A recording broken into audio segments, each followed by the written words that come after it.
Moment, let's go to the bigger story on the news agenda, which is the tragedy that's playing out between Israel and Hamas. And welcome to the studio, the Israeli ambassador to the United Kingdom, Tzipi Hotovely. Good to have you here, Ambassador. Good morning, Nick. Good morning. And overnight it has been confirmed that the US President Joe Biden will be visiting the area, expected to arrive sometime tomorrow. What do you hope that will bring to the dynamic there?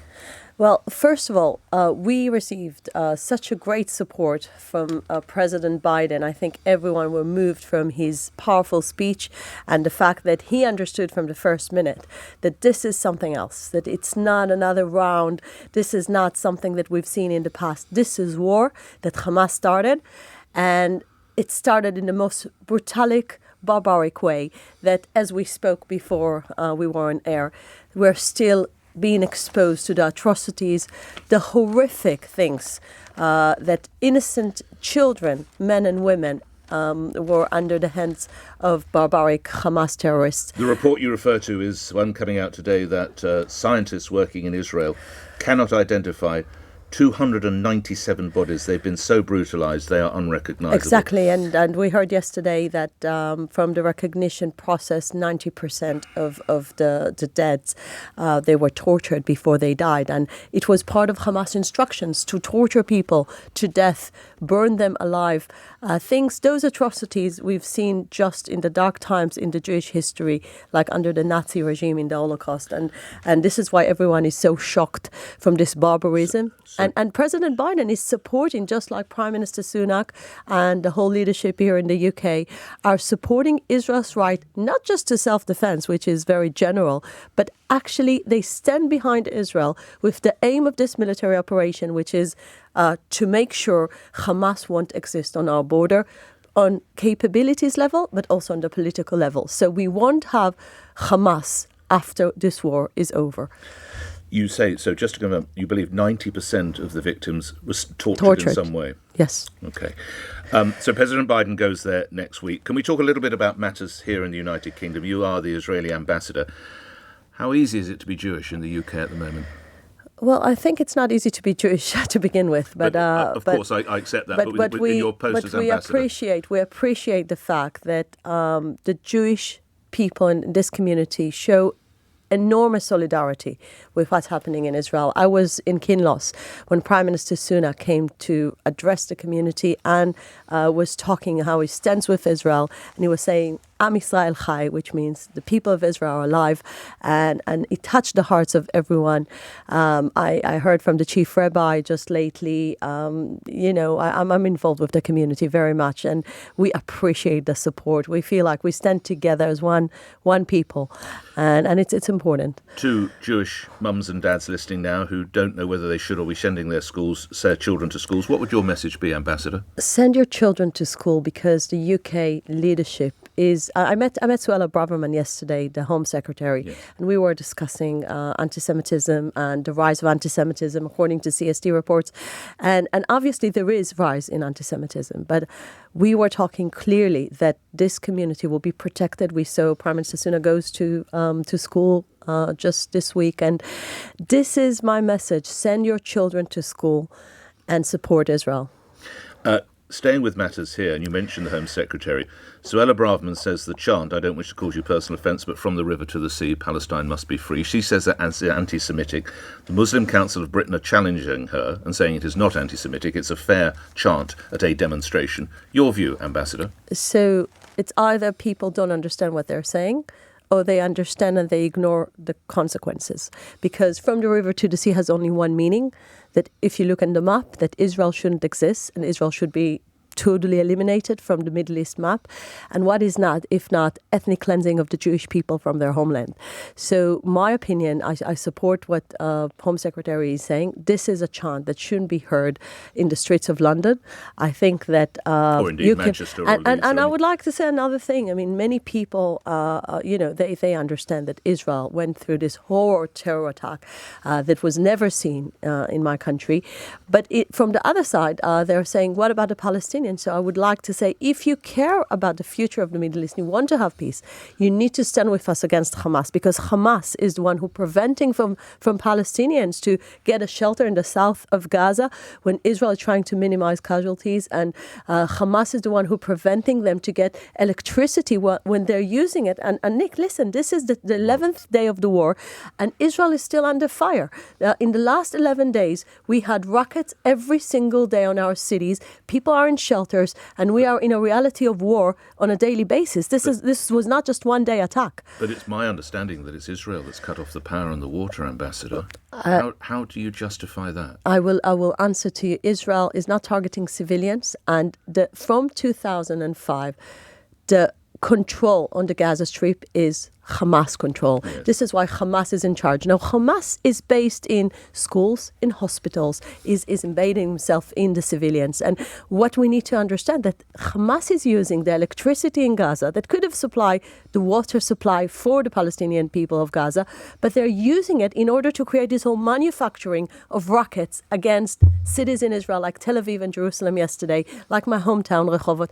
This is something that's happening on a daily basis. So blame Hamas for the fact he's using electricity, not in order to supply water to its people, because they need that to desalinate some of the water system in Gaza, but actually to fight Israel and to kill innocent Jews. But what about medical supplies for people caught up in this? I understand, again, they're not being sent through. So I'm saying again, on a humanitarian basis, we want the people of Gaza to be safe. But you need to understand that Hamas is committing a double war crime by being embedded in the civilians, and doesn't allow them also to go out of their homes. They're actually calling them to stay in their homes. Something can be dangerous in a combat zone, and this is a war zone. And they need to understand that Nick, something that people don't talk about. Over 100,000 Israelis were evacuated from their homes because they're not safe, both in the north and in the south. So we have refugees, Israelis in our own country that need to find a place to stay in the coming few months. And this is something that is happening in a war. The Ukrainian people had to flee from their home because this is war. And people need to understand this. They need to show sympathy to the fact Israel is trying to minimize civilian casualties. You say that, but there were reports of an airstrike near the Rafah border crossing in Gaza yesterday. Would that have been deliberate? These are people who are trying to get out. We never target civilians. I can stand behind that, and IDF will always target only military targets. Some were killed in a truck on the weekend. You'll be aware of that. We saw Hamas was actually creating those visuals in order to make Israel the one to be blamed. So I think 2 days ago, Israeli missiles, weren't they, that hit that truck with people trying to get out? And I'm saying again, that was not Israeli attack on civilians. We heard the spokesperson of IDF says clearly that this thing that was reported was a fake news spread by Hamas. And I want to say again, it's important for you to understand, well, they came and murdered children in their homes. We saw those cradles. We saw those baby beds were full with blood in the newspapers. They came to kill innocent people in their homes, in their living rooms, in their beds. We are targeting military targets, but it's complicated because this is again a terror organization that doesn't care about his own people. So they're in schools, and according to the international law, when those civilian facilities are turning into military bases de facto, Israel is allowed to fight. If President Biden was to talk about what's called humanitarian corridor or a safe zone or a crossing point, what do you imagine the reaction would be from Prime Minister Netanyahu? Well, we're not against humanitarian corridor. We think that it's important to give the world the real picture. We're against Hamas. We are against the capabilities, but in order to understand the geography, we need also to remember the fact there is underground city that is only doing one thing, manufacturing terror and manufacturing rockets to hit Israeli innocent people. And we need to finish this mission of making sure those capabilities won't be there. And in order to do that, you need to make sure north of Gaza won't have civilians. This is why we let the last 48 hours window time for the Palestinians to get into a safe place. Do you accept there's a humanitarian crisis in Gaza? So I was asked about it yesterday, and I have a clear answer. I have a sympathy to every innocent person who's caught in a war. But we need to remember who started this war. Hamas started this war. So what Nick, I want to ask you something. No, Go actually, ahead. No, go ahead. That's fair. I want to ask you something. You know, some people are starting to lose the big picture. When we are thinking about, let's think about the UK. Can you imagine Manchester and London being attacked with brutally Islamic jihadist terrorists, that all they want, that Western civilization won't exist, and walking from home to home and brutally killing them, and a British Prime Minister will say, wait a second, let me think what I want to do with the enemy. No, I think every single Western country in the world, when Americans dealt with ISIS and Al-Qaeda, when you dealt with those atrocities, you fight back. Ambassador, I've been in this job probably longer than you've been alive. I've never seen anything like it. The terror is on an unspeakable scale. It takes us back to the days almost of Nazi. I am horrified beyond belief. But I have to say, when I see pictures such as this of a young Palestinian, I think it's about, you're a parent, and you see the blood trickling down that boy's face. My heart as a dad goes out to him as well. Surely it does, Ambassador. As a mother, my heart goes to any child and baby. And unfortunately, the Hamas terrorists, they didn't have this compassion to our babies. He's not Hamas, Ambassador. His dad's not Hamas. So I'm answering you. Go ahead. You need to blame Hamas for creating this situation in Gaza. Because who created this underground tunnel city that all it's doing, not to take care of the Palestinian population, but actually trying to kill Israelis? Who created this genocide intention on Saturday, the 7th of October, by trying to kill and ethnic cleanse city by city, town by town, village by village? Hamas. So they're the one who need to be blamed on any humanitarian crisis you can see in Gaza.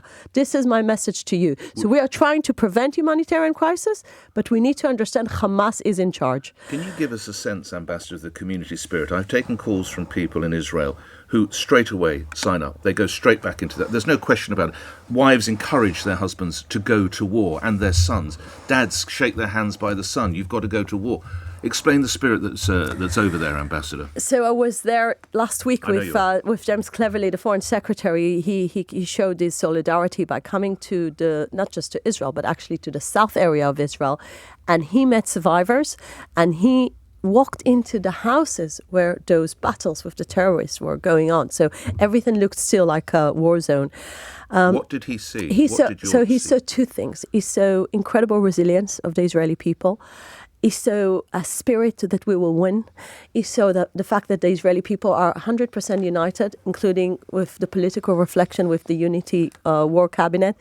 And I think he saw the Israelis are certain with their justified war to protect their children. No one wants to see those atrocities will be ever again in our borders. Last couple of questions, because I know you're busy. In a catalogue of unspeakable events, what shocked you the most?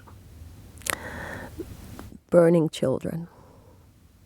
The fact that they burn children. And Nick, I cannot finish this interview without mentioning we have 199 kidnapped people, including disabled child.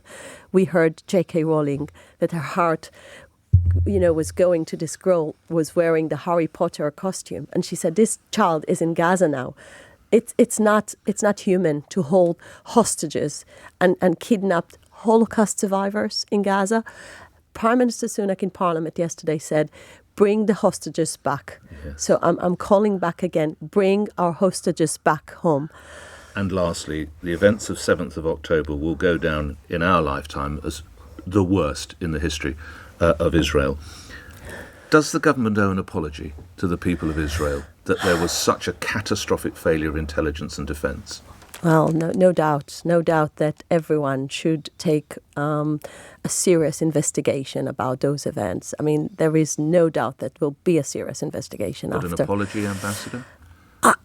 When I say you, I don't mean you personally. Yeah, the Israeli government so I'll tell you what I think. The people down, didn't I they? I think many of the leadership at the moment is saying to the people of Israel that they take responsibility and they ask forgiveness. But my personal thinking, if I'm speaking also as Israeli, yes, we don't want to apologize now because we've seen what happened. We want IDF to win. We want our borders to be clean from Hamas terrorists. We want to make sure terrorism won't be knocking on our door again.